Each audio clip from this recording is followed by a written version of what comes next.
할렐루야. 네, 잘 오셨습니다. 오늘도 하나님이 함께 하시고 우리 예배를 기뻐하시는 날인 줄로 믿습니다. 오늘 예배를 통해서 성도님들의 마음이 위로와 또 하나님 평안과 기쁨이 가득 채워지기를 소망하고 하나님의 은혜가 이 시간 가운데 가득 채워지기를 소망합니다. 우리 좌우 앞뒤에 계신 분들과 이렇게 인사할까요? 오늘도 잘 오셨습니다. 또 이렇게 인사하겠습니다. 하나님이 주시는 위로 받으세요. 하나님이 주시는 위로 받으세요. 네, 감사합니다. 네. 오늘은 사무엘상 4장 12절에서 22절까지의 본문을 근거로 하나님은 말씀하신 대로라는 제목으로 함께 은혜를 나누고자 합니다. 말씀 제목 한번 따라해 보실까요? 하나님은 말씀하신 대로. 네, 어떠한 말씀을 나눌지 이해가 되죠? 하나님은 말씀하신 대로 하시는 분이다라는 거예요.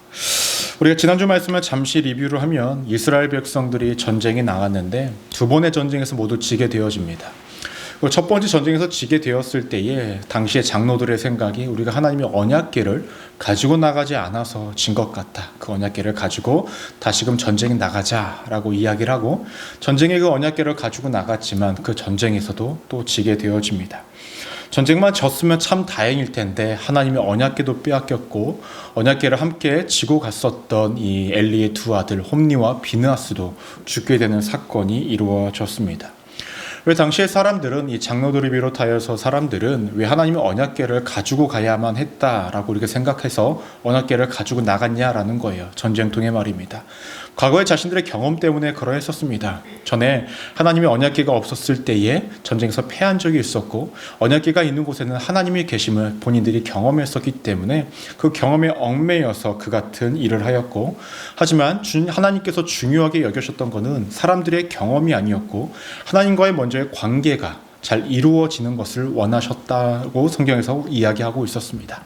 때문에 그 언약궤를 빼앗긴 것은 하나님이 전쟁이 무능해서 힘이 없어서 전쟁에서 져서 언약궤를 빼앗기신 것이 아니라 설교에서 나눴듯이 빼앗겨 준 것입니다. 빼앗겨 준 것. 그리고 이스라엘 백성들은 모든 전쟁에서 지게 되고 이제 돌아와서 오늘 말씀은 그 언약궤가 빼앗긴 그 이후에 또 구체적으로 어떠한 결과들이 이루어지고 있는지를 말씀하고 있습니다. 오늘 말씀 12절 말씀을 보시면 이렇게 시작을 합니다. 당일에 어떤 베냐민 사람이 진영에서 달려나와 자기의 옷을 찢고 자기의 머리에 티끌을 덮어 쓰고 실로에 이르니라 라고 이야기합니다. 여기서 당일이라고 이야기하는 것은 무엇이냐면 전쟁에서 진 날에 이 베냐민 사람 어떠한 사람이 거기서 전쟁의 진 소식을 가지고 달려왔다라는 거예요. 어디까지? 실로까지 달려왔다는 것입니다. 전쟁을 했던 그 아벡이란 지역과 실로라는 지역의 거리는 약 35km라고 해야 한 20마일. 근데 그 거기를 뛰어왔다라는 거예요. 당일에. 또 지형적으로 보면 약간 오르막길이라고 합니다. 여러분 오르막길 20마일 뛰실 수 있으시겠습니까? 참 쉽지 않아요. 그렇죠? 근데 그렇게 뛰어왔다라는 거예요. 왜냐하면 너무나 급한 소식이었기 때문에 전해야 했기 때문에 이같이 달려왔습니다. 베냐민 이 사람이 실로에 도착을 해서 엘리가 있는 곳에 이릅니다. 근데 그때 엘리는 무엇을 하고 있었냐면은 그 자리에 의자에 앉아 있었다라고 성경에선 이야기를 합니다. 비통한 소식을 가지고 바삐 달려왔던 이 사람과는 달리 엘리의 모습은 의자에 앉아서 아무것도 하지 않은 채 무기력하게 앉아있던 그 모습이었습니다. 두 사람의 모습이 굉장히 대조되지 않습니까? 어쨌든 간에 중요한 것은 엘리의 마음 한구석 가운데 불안한 마음이 있었다라고 성경에서는 이야기를 해요. 13절 말씀 우리 함께 한번 읽어볼까요? 시작. 그가 이를 때에 엘리가 길 옆 자기의 의자에 앉아 기다리며 그의 마음이 하나님의 괴로 말미암아 떨릴 즈음이라. 그 사람이 성읍에 들어오며 알림에 온 성읍이 부르짖는지라 라고 이야기를 합니다. 전에 장로들이 의견을 내서 백성들이 이야기를 듣고 의견을 내서 언약궤를 가지고 전쟁에 나갈 때에 엘리는 아무런 말도 하지 않았었습니다. 그의 등장도 있지 않았고 그의 말도 있지 않았어요. 하지만 그는 체감적으로 알고 있었습니다. 그 언약궤를 가지고 나가는 것 자체가 굉장히 불안한 사건이라는 것이요. 그래서 오늘 말씀을 보면 하나님의 언약궤로 말미암아 떨릴 즈음에 떨리고 있는 상황입니다. 자신의 아들들이 죽었다는 소식, 전쟁에서 졌다는 소식, 이러한 것들로 인해서 마음의 두려움과 떨림이 있던 것이 아니라 하나님의 언약궤로 말미암아 떨리고 있었다라고 성경에서는 이야기를 하고 있습니다. 여러분 우리의 삶을 보면요, 신앙생활을 하면서 우리가 이러할 때가 간혹 있어요. 나 이러면 안 되는데 라고 하면서 할 때가 있어요. 그렇지 않습니까? 이거 하면 굉장히 불안한데 라고 하는데 그래도 할 때가 있어요. 그렇죠? 누구의 마음과 비슷할까요? 당시 엘리의 마음과 비슷한 거죠. 언약궤를 가지고 나가면 안 되는데 라고 하면서 자신의 아들들의 죄악 때문에 또 자신의 형 상태 때문에 그 언약궤를 가지고 나가는 것은 말리지도 못하고 어찌할 바도 하지 못하는 영적인 무기력함에 빠졌던 그 엘리처럼 마음에 두려움이 있을 때가 있다는 거예요. 여러분, 그럴 때 우리는 어떻게 해야 할까요? 그것을 끝까지 행해야 할까요? 그 자리에서 멈춰서야 할까요? 멈춰서야 한다라는 거예요. 멈춰서야 한다는 거. 적어도 당시에 사람들이 언약궤를 가지고 나가기 전에 하나님께 한 번이라도 기도를 했다면, 하나님께 물었다면, 적어도 자신들이 기도를 하고 하나님께 물었지만 하나님이 대답하지 않으셔서 갖고 나갔다면 적어도 전적인 책임이 그 당시에 이스라엘 백성들에게 있지만은 않았을 거예요. 왜냐하면 하나님께 묻고 구했기 때문에. 하나님의 침묵에 대해서는 우리가 어찌할 바를 할 수 없지 않습니까? 하지만 당시에 자신들이 잘못하고 있는 것을 명확히 알지도 못하고 때로는 알면서도 그 같은 행동을 했다는 것은 굉장히 어리석은 행동이었다는 거예요. 여러분, 우리가 신앙생활을 하면서 이것이 하나님의 뜻이 아니다 라고 생각이 되어지고 어떠한 일을 하는데 그것이 굉장히 불편하고 불안하게 다가온다 라고 생각이 되어지면 그것을 계속 진행하는 것이 아니라 우리는 잠시 멈춰서야 합니다. 잠시 멈춰서서 하나님께 묻고 구해야 될 줄 알아야 돼요. 그리고 이 길이, 내가 하는 이 행동이, 이 모든 것들이 하나님 뜻에 맞는지를 되돌아볼 수 있는 믿음의 열심과 믿음의 용기도 필요하다라는 거예요. 누군가는 이렇게 이야기를 합니다. 지금 이 잠깐 멈추고 지금 하지 않으면 굉장히 더 불안할 것 같은데 라고 이야기를 합니다. 아닙니다. 하나님이 우리의 삶을 언제나 지키고 보호하세요. 근데 우리가 하나님의 뜻을 따르지 않는 그 삶을 하나님께서 지키시지도 않고 보호하시지도 않습니다. 그렇다면 우리가 그때 해야 하는 것은 무엇이냐면 용기를 내야 합니다. 어떠한 용기? 잠시 멈출 수 있는 용기가 필요하다라는 거예요. 그 담대함은 어디로부터 오냐? 하나님을 향한 믿음으로부터 생긴다라는 거예요. 내가 잠시 멈춰서서 있어도 하나님 내 길 인도하시니 이것이 옳은지 그른지를 명확히 판단하고 나아갈 수 있는 믿음의 용기와 의지가 있다고 한다면 하나님이 우리의 삶을 늘 바른 길로 인도해 주신다라고 오늘 말씀을 통해서 우리가 넌지시 비춰볼 수 있다는 것입니다. 말씀을 이어서 보시면 이렇게 언급합니다. 당시에 실로에 있던 사람들은 언약궤가 빼앗겼다라는 소식을 듣게 되어서 전쟁에서 졌다라는 소식을 통하여서 그들은 어떠한 생각을 했냐면 이제는 하나님의 영광이 우리 가운데 없다. 그것으로 인해 그 사람들이 부르짖기를 시작을 합니다. 언약궤를 빼앗겼기 때문에 한탄하고 소리를 지르는 것이죠. 그때 엘리의 상태와 상황은 어떠했을까요? 사람들이 막 소리를 질러요. 어떠한 상태였을까요? 15절 말씀을 보니까 그때 엘리의 나이가 98세라 그의 눈이 어두워서 보지 못하였더라 라고 이야기합니다. 엘리의 나이가 98세가 되었고 앞을 보지 못하게 된 상태라고 성경에서 이야기를 합니다. 여러분, 상황이 이렇게 되니까 백성들의 그 부르짖는 소리를 듣고 굉장히 불안했을 거예요. 그렇지 않습니까? 엘리의 입장에서는 보이지도 않기 때문에 그러했을 것입니다.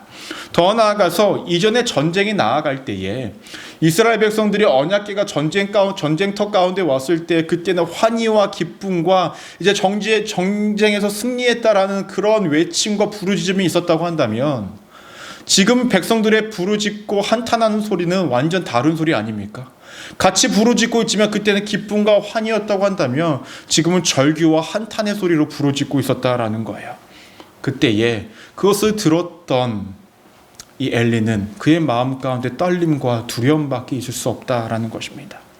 이때 전쟁에서 패배 소식을 가지고 왔던 이 베냐민 사람에게 엘리가 묻기를 시작합니다. 16절 말씀을 보시면 이렇게 언급합니다. 그 사람이 엘리에게 말하되 나는 진중에서 나온 자라 내가 오늘 진중에서 도망하여 왔나이다. 엘리가 이르되 내 아들아 일이 어떻게 되었느냐 라고 묻습니다. 여기서 베냐민 사람이라고 이야기를 하는데 누굴까요? 이 베냐민 사람. 나는 아니에요, 그렇죠? 나는 아니니까 나 아니어서 괜찮아요, 이렇게 얘기하실 수도 있는데 오늘 학자들이 생각하기를 누구냐면 사울이라고 이야기해요. 그 뒤에 첫 번째로 이스라엘의 첫 번째 왕이 됐던 사울일 것이다라고 예상을 하기도 합니다. 어찌되었든 이 사람에게 물어보는데 왜 물어봤을까요? 12절 말씀을 보시면 이 사람은 전쟁통에 와서 그 마음의 원통함과 한탄함이 있어서 어떠한 상태였냐면 12절에서 자기 옷을 찢고 머리에 티끌을 덮어 쓰고 왔어요. 자신의 슬픔과 절규의 모습을 사람들에게 보여줬다라는 거예요. 그런데 엘리는 지금 이 사람의 모습을 볼 수 있습니까? 못 봐요. 그래서 이 사람은 엘리는 이 사람에게 묻기를 시작합니다. 지금 어떠한 상황이냐고 말입니다. 그때에 뭐라고 이야기를 하냐면 이 전쟁은 끝났다라고 이야기를 하죠.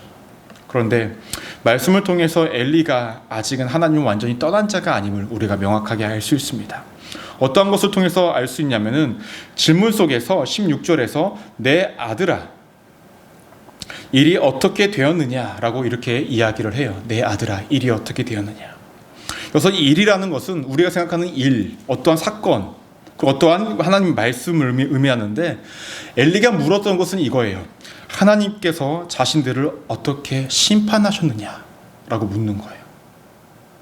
단순히 전쟁에서 진 것만, 이긴 것만 물어보고 있는 것이 아니라 하나님이 우리를 어떻게 심판하셨느냐라는 거예요. 엘리는 알고 있었죠. 자신을 비롯하여서 현재 이스라엘 백성들은 하나님의 뜻대로 살아가지 못하는 자들이라는 것을 명확히 알았고 그러한 사람들에게 주어진 하나님의 심판은 반드시 있을 거라는 것을 알고 있었어요. 더군다나 자신은 영적인 이제 더 이상 하나님과의 교감을 이루지 못하는 그렇게 약간 무능력한 제사장이었기 때문에 자신의 힘으로는 어떻게 할 수 없는 그 상황 가운데 놓여졌기 때문에 하나님의 심판이 어떻게 되어졌냐라고 묻습니다.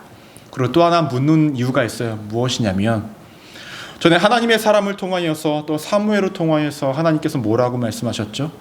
이 엘리의 가문을 내가 심판할 거야 라고 하시지 않았습니까? 그러면 이 엘리가 묻는 것은 무엇이냐면 자신에게 내려질 심판은 어찌 되었느냐라고 묻는 것과 똑같은 말이라는 거예요. 이때 엘리의 무릎에 이 베냐민 사람은 이야기를 합니다. 17절 말씀 우리 함께 한번 읽어볼까요? 시작. 소식을 전하는 자가 대답하여 이르되 이스라엘이 블레셋 사람들 앞에서 도망하였고 백성들 중에서 큰 살육이 있었고 당시에 두 아들 홈니와 비느하스도 죽임을 당하였고 하나님의 괴는 빼앗겼나이다 라고 이야기를 해요. 세 가지를 이야기합니다. 첫 번째, 전쟁에서 졌습니다. 두 번째, 당신의 아들인 홈니와 비느하스도 죽었습니다. 세 번째로는 하나님의 괴가 빼앗겼습니다 라고 이야기를 합니다. 전쟁에서 얻은 거 하나 없이 모든 것 다 이런 상황이었다는 거예요. 여기서 우리가 첫 번째로 기억하셔야 될 것이 있어요. 그것은 무엇이냐면 우리에게 영적인 눈과 영적인 귀가 있는지를 되돌아봐야 한다라는 것입니다. 따라해볼까요? 우리에게 영적인 눈과 영적인 귀가 있는지를 되돌아봐야 합니다. 영적인 시각을 가진다라는 것은 무엇을 의미할까요? 지나가다 막 유령을 보고 막 귀신을 보고 막 이런 것일까요? 그러면 하루하루 편히 못 살지 않을까요? 그렇지 않을까요? 그런 것을 의미하는 것이 아니죠. 무엇이냐면 어떠한 상황에서든 말씀을 빗대어서 볼 수 있는 것을 의미하는 거예요. 영적인 눈이라는 것은. 다르게 이야기하면 하나님의 마음을 품고 어떠한 사람을 보고 어떠한 환경을 보고 어떠한 사건을 바라볼 수 있어야 된다는 것입니다. 그런데 이러한 시선을 갖는 것, 이러한 눈을 갖는 것이 쉽지 않아요. 왜냐하면 당시에 엘리도 가지지 못한, 아니 예전에는 가졌을지 모르지만 그것을 지속적으로 소유하는 것이 쉽지 않다는 것이 오늘 말씀 가운데서 명확하게 드러나고 있습니다. 당시의 제사장이라고 하면 다른 사람들과 분명히 구별되어지는 삶을 살아가야 하는 사람이었습니다.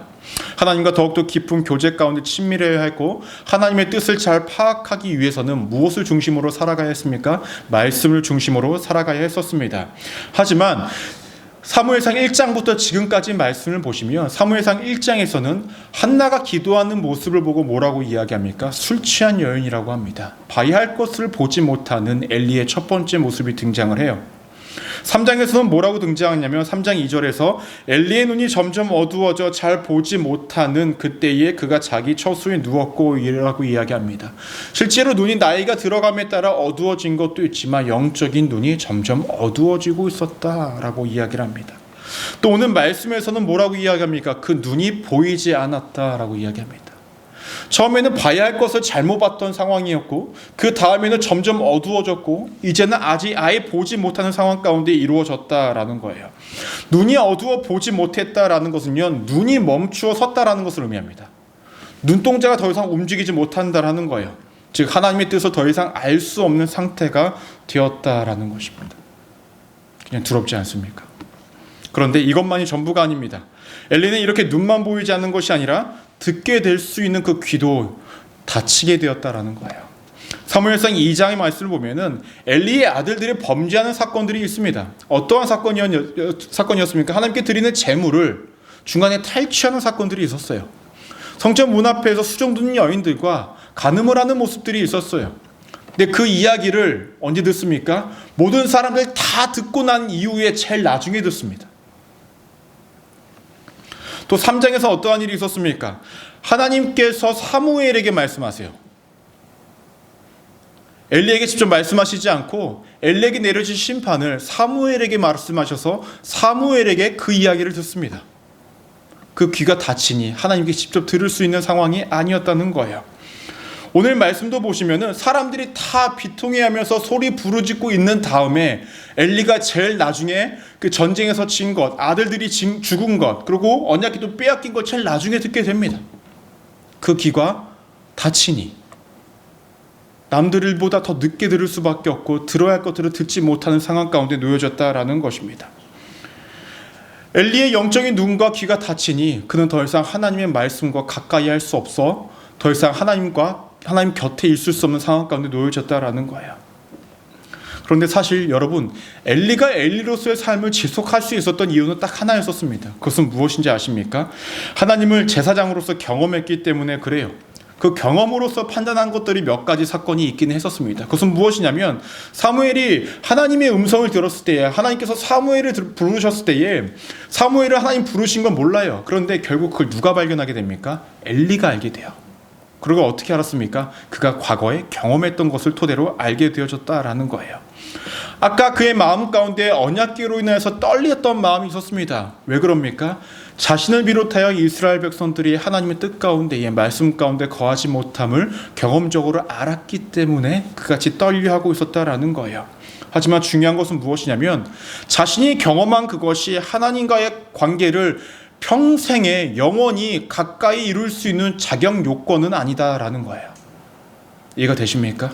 분명히 하나님을 경험하여서 하나님이 이러실 것이다 라고 예측을 하고 넌지시 비추어 알 수는 있을지언정 하나님의 마음을 온전히 알 수 있는 것은 그 경험이 아니라는 거예요. 더 나아가서 하나님과 함께 할 수 있는 것도 그 경험은 아니라는 것입니다. 여러분, 복음서를 보면 예수님 앞에 나아가서 병을 치료받았던 사람들이 굉장히 많았죠. 귀신 들린 자가 고침받은 사람들이 굉장히 많았습니다. 많은 것들을 경험한 자들 아니었습니까? 근데 그들이 예수님께서 십자가에 못 박히셨을 때 예수님께 침을 뱉었던 자들, 손가락질했던 자들, 욕을 했던 자들이 누구였습니까? 그들 중에 그들도 있었다라는 거예요. 그들의 인생에 다시금 하지 못할 경험을 하였지만 그들이 하나님이 주신 그 예수 그리스도를 십자가에 못 박는 역할을 했던 것이 그들의 모습이었다는 것입니다. 여러분, 경험은 그때의 내게 필요한 것들을 하나님이 체험하게 해주시는 겁니다. 믿으십니까? 그런 의미로 본다면 굉장히 우리 신앙생활에 큰 힘이 되고 도움이 됩니다. 신앙은 굳게 붙잡을 수 있는 분명한 도구가 되어지는 건 사실이에요. 하지만 우리의 믿음을 끝까지 지킬 수 있는 능력이 있는 것은 아니에요. 무슨 말인지 아시겠습니까? 하나님을 경험한 것은 우리가 하나님을 끝까지 붙잡을 수 있는 도구가 될 거예요. 도구는 분명히 됩니다. 하지만 우리의 경험이 우리의 믿음을 끝까지 지켜줄 수 있는 능력이 있는 것은 아니라는 거예요. 우리가 그래서 반드시 기억해야 된다는 것입니다. 때문에 우리의 신앙생활에 있어서 너무나 필요한 것은 영적인 눈과 영적인 귀가 보이고 들리는 것이 너무나 중요합니다. 어떻게 우리의 영적인 눈과 귀가 열릴 수 있을까? 보일 수 있을까라는 거예요. 방법은 딱 하나입니다. 말씀을 통해서 시작되고 말씀을 통해서 끝을 맺기 때문에 우리는 말씀을 가까이 해야 된다라는 거예요. 엘리가 귀가 닫히고 눈이 닫힌 이유가 무엇입니까? 하나님의 말씀으로부터 멀어졌기 때문에 그래요. 자신의 자녀들이 잘못하고 있는 것을 알았어요. 하지만 하나님의 말씀보다 자녀들을 더 귀히 여겼기 때문에 자녀들을 강하게 훈계하지 않은 것 아니겠습니까? 결국 그것이 자신의 눈과 귀를 닫게 하였고 이스라엘 백성들을 올바른 길로 인도하지 못하는 많은 이유 중에 하나가 되었다라는 거예요. 여러분, 우리가 신앙생활을 해오면서 우리가 정말로 하기 힘든 두 가지가 있어요. 전 두 가지라고 생각을 합니다. 그 첫 번째는 무엇인지 아십니까? 전도. 그렇죠? 전도 정말로 하기 힘들고 하기 힘들어서 어느 순간부터 안 하고 있는 것이 전도예요. 여러분들의 그 웃음이 모든 대답을 다 해주신 겁니다.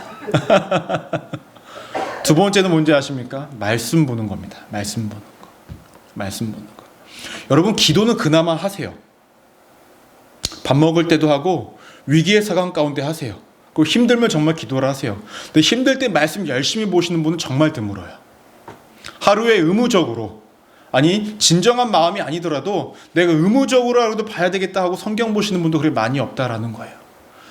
하지만 우리가 정말로 영적인 눈을 유지하고 영적인 귀가 열리기를 원하신다면 우리가 말씀을 가까이 해야 된다라는 것입니다. 엘리야와 같이 우리가 경험에 의존하게 되어지면 어느 순간 내 눈이 닫히고 내 귀가 닫히는 것을 우리가 알지도 못한 채 살아가다가 어느 순간 보이지 않고 들리지 않을 그 시점이 오게 된다라는 거예요. 하지만 우리가 정말로 하나님의 뜻대로 살아가길 원하고 영적인 눈이 열리고 귀가 열림으로 통하여 하나님의 마음을 품고 세상 가운데 살아가고 하나님의 보호하심 속에 우리가 인도함을 받기를 원하신다면 우리는 늘 말씀을 가까이 해야 된다라는 것입니다. 왜냐하면 하나님은 자신이 말씀하신 대로 일하시는 분이기 때문에 그래요. 우리 믿음의 우리 성도님들이, 우리 순복음 소망교회 성도님들이 늘 영적인 눈과 귀가 열리기를 소망합니다. 그러하기 위해서 이 앞에는 얼굴 하얀 김민호 목사 보면서 눈 밝다라고 생각하지 마시고, 목소리 큰 김민호 목사 소리 듣고 귀 잘 들린다라고 하지 마시고, 말씀을 읽으시면서 그 안에 영적인 눈과 귀를 유지하기 위해 애쓰십시오. 지금 보이고 들린다고 그것이 지속되는 것이 아니라 계속 볼 수 있도록, 들을 수 있도록 우리가 유지해야 되는 것이 우리의 신앙의 길이라는 것입니다. 그러므로 통해서 언제나 늘 새롭게 말씀하시고 새롭게 우리의 길을 인도하시는 그 하나님의 뜻과 길을 아심으로 늘 하나님의 은혜 속에 거하시는 우리 믿음의 성도님들 되시기를 주님의 이름으로 간절히 축원합니다. 이어서 말씀을 보시면 이 소식을 들었어요. 전쟁에서 졌고 언약궤도 빼앗겼고 자식들도 죽었다라는 이 소식을 들은 엘리도 이제 죽음을 맞이합니다. 18절 말씀을 우리 함께 한번 읽어볼까요? 시작. 하나님의 괴를 말할 때에 엘리가 자기 의자에서 뒤로 넘어져 문 곁에서 목이 부러져 죽었으니 나이가 많고 비대한 까닭이라. 그가 이스라엘의 사사가 된 지 40년이었더라 라고 이야기를 합니다. 하나님께서 제사장으로까지 썼던 이 사람의 죽음이 너무 허무하지 않습니까? 어떻게 앉아 있었는지 모르겠어요. 나무 의자여서 뒤에 의자의 그 다리에만 기대고 이렇게 왔다 갔다 하다가 넘어져서 어디 목을 쪄서 목이 꺾여서 죽었는지 온갖 산상을 다 해봤는데 도무지 생각이 나지 않아요. 확실한 거는 비대해서 죽었다는 거예요. 비대해서. 이 사람이 목이 꺾여 죽었는데 어찌됐든 간에 중요한 건 이 사람이 그 끝마무리가 너무나 허무하게 죽었다라는 것입니다. 사람들이 봤을 때는 굉장히 화려한 인생인 것 같았을 거예요. 제사장이었기 때문에. 그 누구도 감당하지 못하는 하나님께 쓰임받는 사람이었기 때문에. 하지만 너무나 허무하게 죽어갑니다. 하지만 엘리의 죽음으로 이 가정의 모든 심판이 끝났던 것은 아니에요. 19절 말씀을 보시면 그의 며느리인 비느하스의 아내가 임신하여 해산 때가 가까웠더니 하나님의 괴를 빼앗긴 것과 그의 시아버지와 남편이 죽은 것을 듣고 갑자기 아파서 몸을 구부려 해산하고 라고 이야기합니다. 엘리의 아들인 비느하스, 이 죽은 비느하스에게 아내가 한 명 있었는데 이 아내가 아이를 가졌을 때예요. 그런데 이 아내가 전쟁에서 져서 언약궤를 빼앗기고 자신의 시아버지가 죽고 그리고 자신의 남편도 죽었다는 소식을 듣고 굉장히 힘들어합니다. 근데 이 그녀가 그 고통으로 인해서 그 충격으로 인해서 조산을 하게 되어지는데 아이를 낳은 후에 상황이 조금 이상해요. 20절 말씀을 보시면 죽어갈 때에 라고 합니다. 아이를 낳고 이 여인이 죽어갑니다. 근데 곁에 서 있던 여인들이 그에게 이르되 두려워하지 말라. 내가 아들을 낳았도다 하되 그가 대답하지도 아니하고 관념하지도 아니하며 라고 이야기합니다. 여러분, 한국에서는 예전에, 요즘에는 그렇지 않지만 아들을 무조건 낳아야 된다, 막 이런 게 있었죠. 무조건 아들이다 라는 게 마인드가 있었습니다. 요즘에는 무조건 딸이다 라고 그래요. 남자는 장가를 보내고, 그렇죠? 딸은 시집을 간다 라고 이야기를 하지 않습니까? 남자는요, 결혼하면 가버려요. 그렇죠? 아들 필요 없잖아요. 근데 딸은 나이를 먹을수록 엄마들 곁에 항상 있는 게 딸이다 라고 이야기를 하니까 요즘 들어서 딸이 또 더 추세인 것 같습니다. 근데 당시에는 아들이 대를 잇는 거기 때문에 분명히 아들을 낳으면 사람들로부터 친송을 받고 칭찬을 받고 정말로 영광스러운 그 역할을 감당했다라고 이야기를 했었습니다. 하지만 이 여인에게는 어떠한 기쁨도 없습니다. 그리고 아무 말도 하지 않습니다.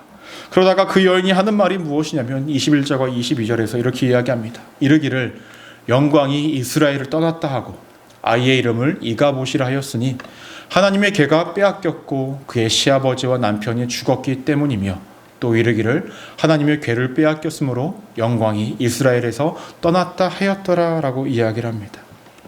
하나님의 언약궤를 빼앗긴 것이 이 여인에게 얼마나 충격적이었으면 그 아이의 이름을 이가봇이라고 짓습니다. 이가봇이라는 이름이 뜻이 영광이 없다. 하나님의 영광이 어디 있느냐라는 뜻이에요. 이게 더 이상 언약궤가 없기 때문에 자신들과 자신들의 민족에게는 더 이상 하나님의 영광이 없다라고 이야기하면서 이 여인도 이제 생을 마감하게 되어집니다. 그래서 우리가 두 번째로 기억하셔야 될 것이 있어요. 그것은 무엇이냐면 하나님은 정말로 말씀하신 대로 행하신다라는 거예요. 따라해 보실 거예요. 하나님은 말씀하신 대로 행하십니다. 사무엘상 4장에 많은 사람들이 죽어나갔습니다. 전쟁의 두 번의 전쟁의 패배를 통해서 많은 사람들이 죽었고 거기에 더 나아가서 홈니와 비나스도 죽었고 엘리도 죽었고 비나스의 아내도 죽게 되었습니다. 그런데 이 죽음은 이미 하나님께서 하신 말씀이었어요. 하나님의 사람을 통해서 이야기하셨고 사무엘에게도 말씀하셨던 거였어요. 사무엘상 2장 31절 말씀을 제가 읽어드리겠습니다. 내가 내 팔과 내 조상의 집 팔을 끊어 내 집에 노인이 하나도 없게 하는 날이 이를지라 라고 이야기합니다. 노인이 없게 하겠다라는 것은 무엇을 의미하냐면 대를 끊겠다라는 거예요.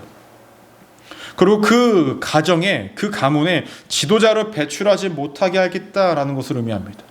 또 여기서 내 처소라는 것은 엘리가 있었던 그 실로를 의미합니다. 실로에서 환난을 본다라는 것은 무엇이냐면 언약궤를 빼앗긴 것을 보게 될 것이다 라고 이야기해요. 하나님 말씀하신 대로 다 이루어지지 않았습니까? 엘리도 죽었고 홈리와 비나스 젊은 시절 때 다 죽게 되었고 그들의 삶에 하나님의 말씀대로 이루어졌다는 거예요.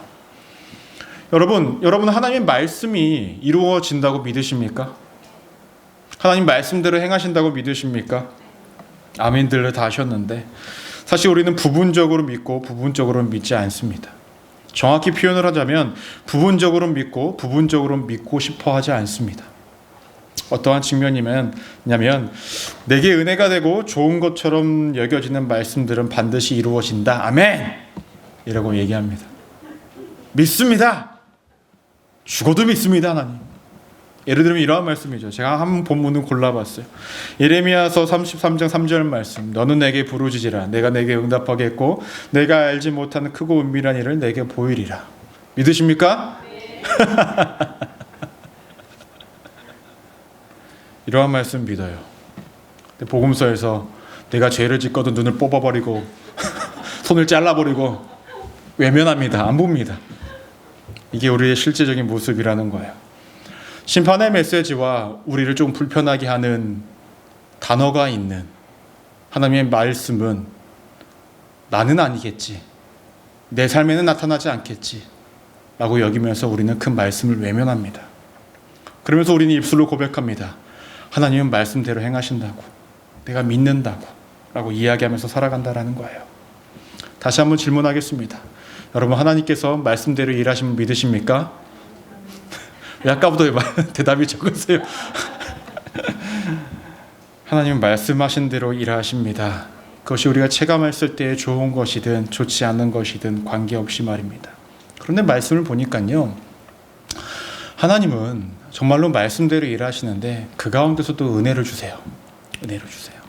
어떠한 것이냐면 마냥 무섭고 두렵게 모든 것들을 칼같이 끊어버리시는 분이 아니라는 거예요. 엘리의 가문에 한 줄기의 희망을 남겨두십니다. 오늘 말씀에 등장하지 않지만 비느하스에게 또 다른 아들 한 명이 있습니다. 누구냐면 아이둡이라는 사람이에요.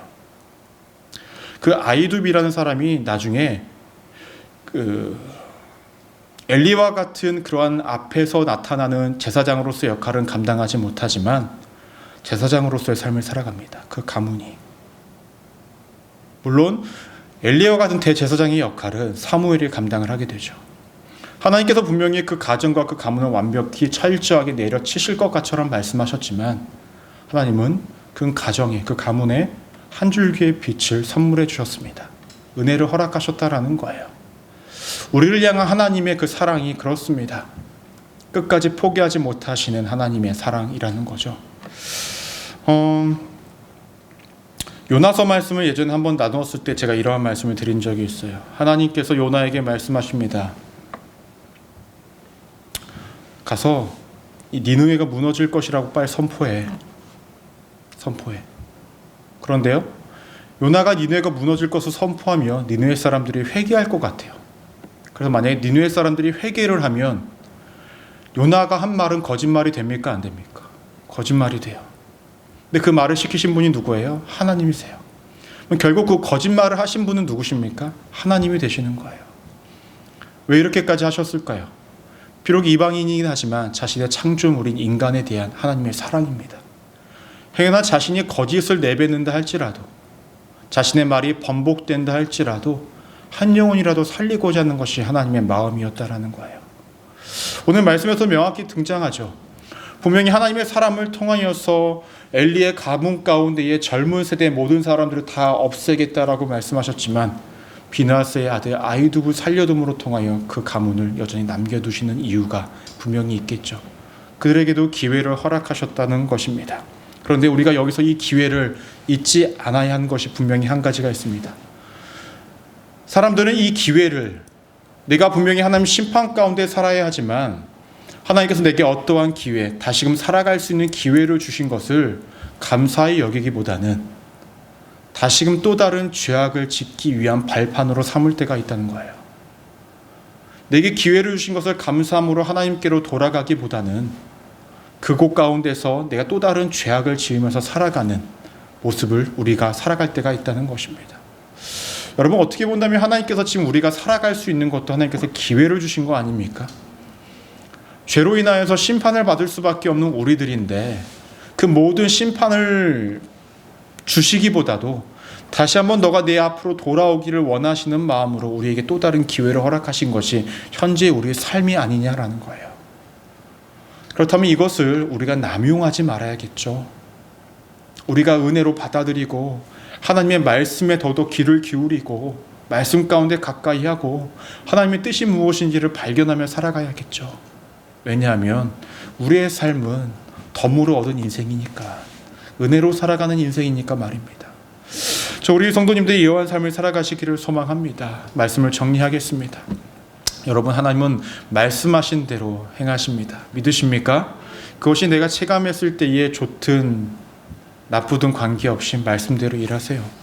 하지만 그 가운데 하나님께 은혜를 주시니 우리는 말씀을 기억하면서 항상 가까이 하면서 우리의 영의 눈을 뜨고 영의 귀를 열고 그렇게 늘 하나님의 말씀을 듣고 보면서 하나님의 뜻을 따라 은혜에 걸맞는 삶을 살아가시는 우리 믿음의 성도님들 되시기를 주님의 이름으로 간절히 축원합니다.